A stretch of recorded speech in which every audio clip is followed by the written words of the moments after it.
दोस्तों नमस्कार। पिछली कक्षा में पूर्व कार्य और कार्य चक्र इन दोनों के बारे में विस्तृत जानकारी हमने प्राप्त कर ली है।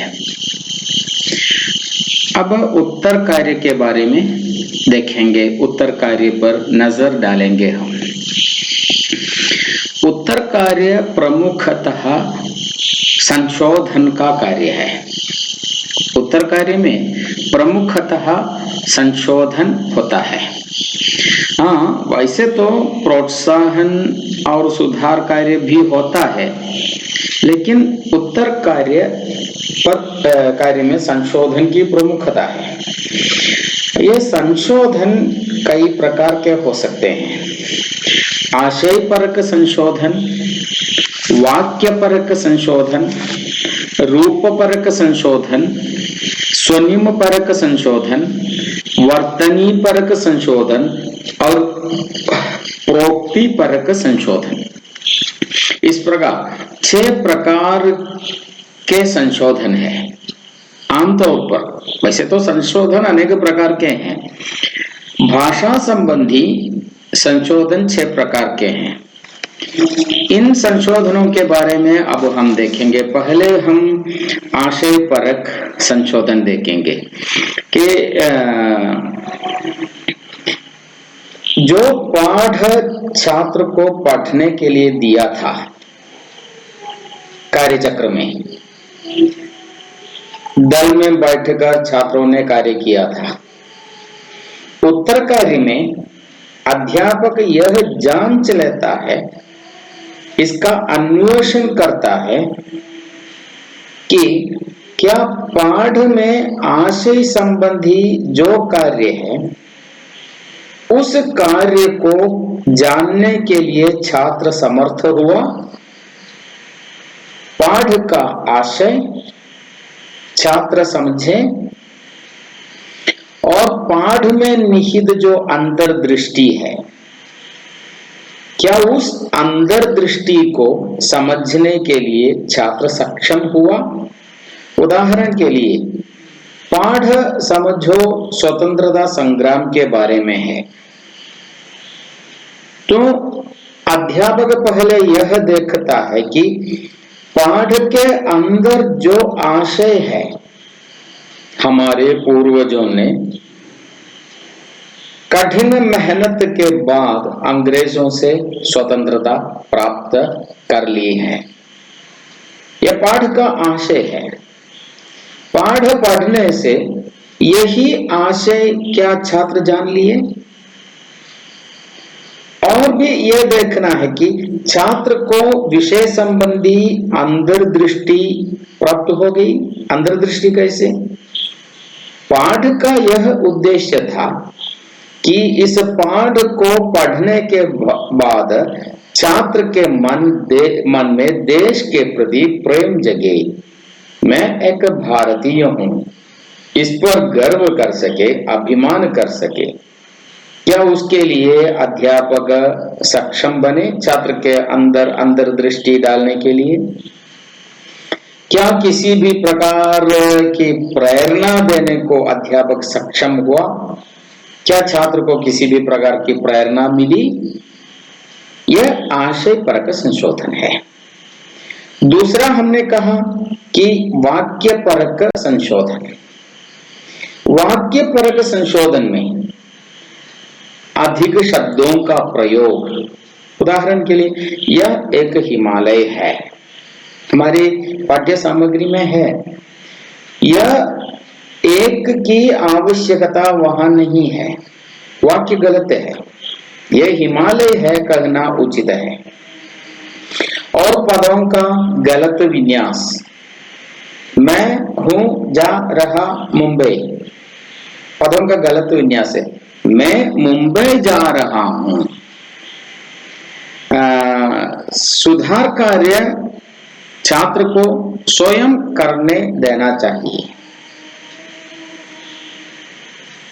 यदि वाक्य रचना परक सुधार करने के लिए छात्र अध्यापक श्याम पट पर ब्लैक बोर्ड पर लिखता है यह एक हिमालय है। एक छात्र ने ऐसा वाक्य लिखा था, नहीं तो अध्यापक लिखते हैं यह एक हिमालय है, और छात्रों से पूछते हैं कि क्या यह सही है। कोई भी छात्र ऐसा ठीक उत्तर कहने वाला होगा। यह यदि नहीं है कि कोई भी छात्र ठीक उत्तर नहीं दे दिया, तो अध्यापक फिर से पूछते हैं क्या इनमें कोई शब्द अधिक है। तो जहां तक हो सके उत्तर छात्रों से ही आना चाहिए, उसके लिए कोशिश करना है। और नहीं हुआ तो विकल्प देते हैं, यह एक हिमालय है, नीचे लिखता है कि यह हिमालय है, उसमें कौन सा शब्द कौन सा वाक्य सही है। इसी प्रकार छात्रों को प्रेरित करना चाहिए। दूसरा है रूपपरक। रूपपरक में गलत काल रचना, वाच्यों का गलत प्रयोग, लिंग संबंधी त्रुटि, वचन संबंधी त्रुटि, कारक संबंधी त्रुटि, पुरुष का गलत प्रयोग आदि आते हैं। गलत काल रचना देखिए, उसने आम खाता है, वो गलत है। क्यों? क्योंकि खाता है वर्तमान काल है, तो वो के साथ ने का प्रयोग नहीं करना चाहिए।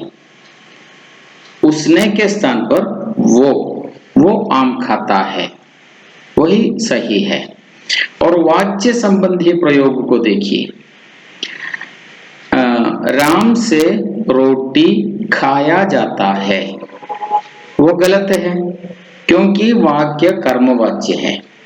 कर्मवाच्य में क्रिया का लिंग एवं वचन कर्म के आधार पर होनी चाहिए। रोटी स्त्रीलिंग है, इसलिए राम से रोटी खाई जाती है। और लिंग संबंधी लड़की आता है, लिंग संबंधी त्रुटि है, क्रिया का स्त्रीलिंग शब्द लड़की आती है कहना चाहिए। वचन संबंधी लड़के खेलेगा, सही नहीं है, लड़के खेलेंगे। और कारक संबंधी पेड़ में चिड़िया है, गलत है, वो पेड़ पर चिड़िया है। तो इसी प्रकार पुरुष संबंधी तुम कब आता है, वो गलत है, तुम कब आते हो। इसी प्रकार के संशोधनों को कहते हैं रूपपरक संशोधन। आगे हम देखेंगे स्वनिम परक संशोधन। ताल, अनुतान, स्वराघात, बलाघात, उसमें होने वाले अर्थ परिवर्तन को अनुतान स्वनिम परक कहते हैं।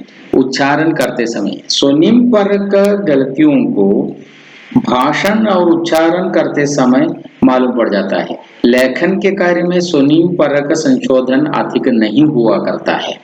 उदाहरण के लिए देखिए, तुम कब आए एक सामान्य प्रयोग है, लेकिन तुम कब आए यहाँ तान और अनुदान अलग है, उसके बीच में उसमें दूसरा अर्थ निहित है। तुम कब आए तो प्रयोग करते समय अवसर के अनुकूल प्रयोग करना चाहिए। उसी प्रकार यह पुस्तक मेरी है, सामान्य शब्द है, लेकिन कहे कि यह पुस्तक मेरी है, मेरी है, तो यहाँ मेरी की प्रधानता है, मैं किसी को नहीं दूंगा, यह मेरी है। यह स्वराघात है, म ए पर बल है, मैं र ई पर बल है, मेरी है, स्वराघात है।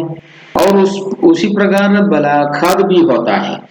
स्वराघात में स्वरों के आघात से अर्थ में भिन्नता होती है, बलाघात में व्यंजनों के। यह पुस्तक मेरी है, यहाँ पुस्तक की प्रधानता है। तो इसी प्रकार इसे कहते हैं स्वनिम परक संशोधन। वो अक्सर भाषण के समय पर होता है, लेखन के समय पर स्वनिम परक संशोधन अधिक हुआ नहीं करता। और विराम संबंधी कॉमा, फुल स्टॉप आदि में जो गलतियां होती है वो स्पेलिंग में जो गलतियां होती है वो वर्तनी परक है। कॉमा और फुल स्टॉप आदि सेमीकोलन आदि में जो गलतियां होती है वो विराम चिन्ह के गलती है। प्रोक्ति परक, कहानी लिखने के लिए दिया था तो कहानी कैसे लिखना चाहिए। छात्र एक कहानी लिखी, पढ़ने में जो कोई मजा नहीं है तो वो कहानी उचित नहीं है। कहानी लिखते समय हर वक्त आगे क्या हुआ इसकी आकांक्षा रखनी चाहिए।